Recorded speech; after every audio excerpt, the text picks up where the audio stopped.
But, all right, 8.2 is a motion for reconsideration of release of the Integrity Commissioner report respecting Councillor Carr.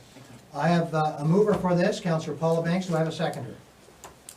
Councillor Dunfield.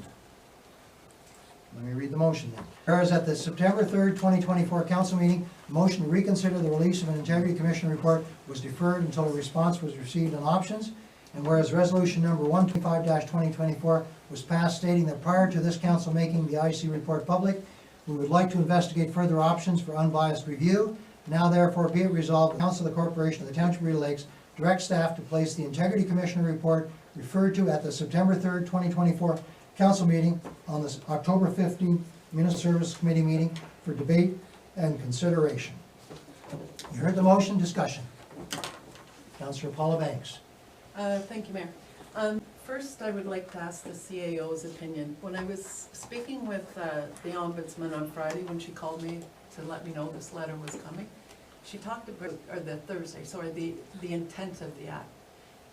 She told me that there really is nothing that the Ombudsman or Municipal Affairs could do if we don't release this.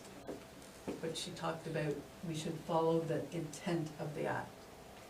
Yes, and I think in the letters from the Ombudsman's office and the MMAH, they're indicating, and they use the words that municipal governments are expected to be accountable, transparent governments, and they're really relying on those statements, recognizing that yes, they don't have any teeth or a stick, but they're just reaffirming that the provincial government expects municipal governments to function and operate in that manner. Okay. I just wanted to clarify because I have read a couple of comments that we're going to lose funding or we might not get our transfers, and I cleared that up with the Ombudsman, so I just want to clarify that. So I have something to read here. It is frustrating to get these letters attempting to shame our actions from the Ombudsman and Municipal Affairs with no offers to listen to valid concerns.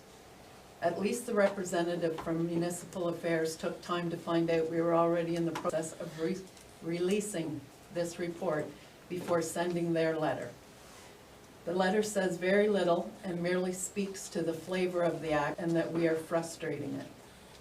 Their efforts would have been better spent answering why they continue to support a system that even they say publicly is broken. When a system does not allow you to know your accuser, the witness against you, the evidence against you, and they ask the township to assign one person as judge, jury, and executioner, it is wrong. These investigations, I have learned, can be used as political weapons against council members, the public, fellow council members, and even disgruntled families in one case I read. The Ombudsman and the province know it and have done nothing about it. All we've heard over the last several years is changes are coming. We looked into a judicial review for Councillor Carr's case, and those costs were guesstimated at around $20,000 and would take a very long time. Councillor Carr wants to move on with this, and so do the rest of us. If Mr. Dubé had have spoken to his staff prior to writing his letter, he would have found out that I had already talked to him several times. The person looking after my file had already explained their role, and the only thing that they can investigate is if Mr. Fleming failed to follow our code of conduct when not asking for an extension prior to his 90 days. They can also possibly investigate if there is a conflict, as Mr. Fleming is our township lawyer. They sent me the best practices, and it reaffirmed for me why this council was right to look for a new integrity commissioner when Tony Fleming was our integrity commissioner. Number 5 of the best practices, avoid conflicts of interest in part says, an integrity commissioner's independence, both real and perceived, from the council, local board, and municipal staff should be maintained to the greatest degree possible. Integrity commissioners should be prevented from taking on any other roles or responsibilities for the municipality during the time they serve as commissioner, including acting as legal counsel, municipal clerk, or workplace harassment investigators. When integrity commissioners carry multiple functions in the municipality, there's significant potential for public confusion distrust, and both real and perceived conflicts of interest. This practice undermines public confidence in the independence of the Integrity Commissioner and their decisions, and it should be avoided. Also, according to the Ombudsman, once this report is submitted to the clerk, it cannot be changed, even with new evidence, and it must be made public as is, even if council does not believe it to be true. I ask the people watching to please remember the vote to temporarily withhold this report while looking for guidance was a 7-1 in a recorded vote, with one councillor being a nay vote. This vote was not based on the current division of council. Both Minister Chalandra and Mr. Dubé should actually watch the meeting October 15th, where this report will be discussed, and listen to our valid concerns, instead of jumping to the conclusion it is simply to protect someone's reputation. Councillor Carr from day one has claimed her innocence, and that this almost year-long investigation has been politically motivated.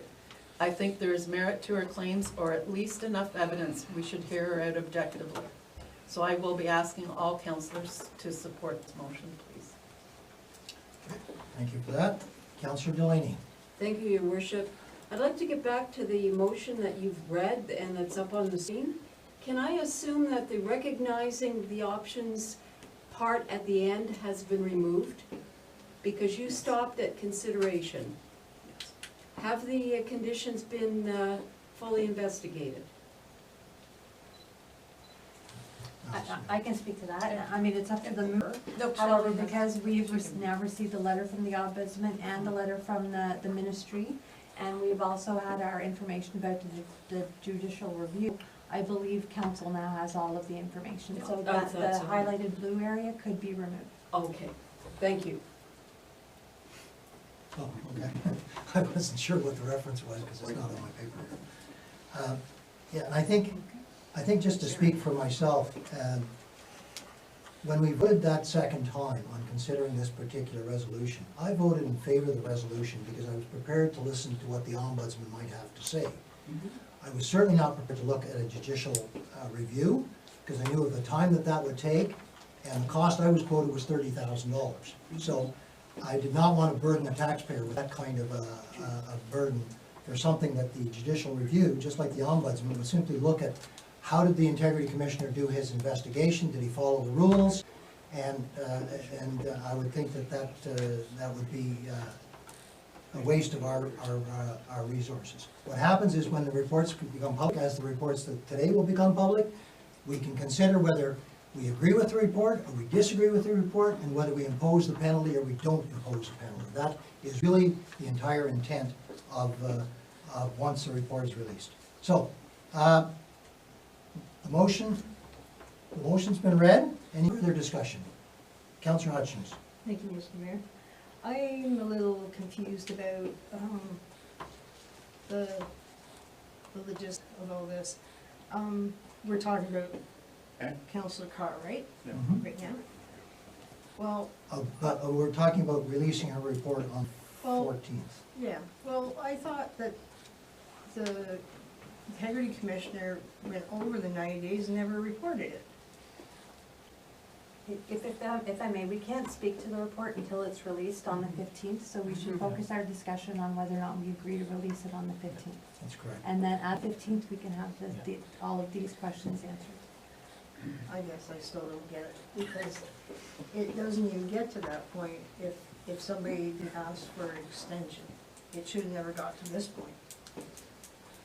Well, and if I may, all of that can be discussed on the 15th when it's made public. Because right now, it's a report that's only been It's still received in closed, camera. so we cannot speak to that, That's correct. those I issues. was gonna say, Okay. I could, if I got a little bit. All right. Anyways, Can I call the vote then? Yeah. I'll call the vote then. All in favor? Motion is carried. Thank you, members.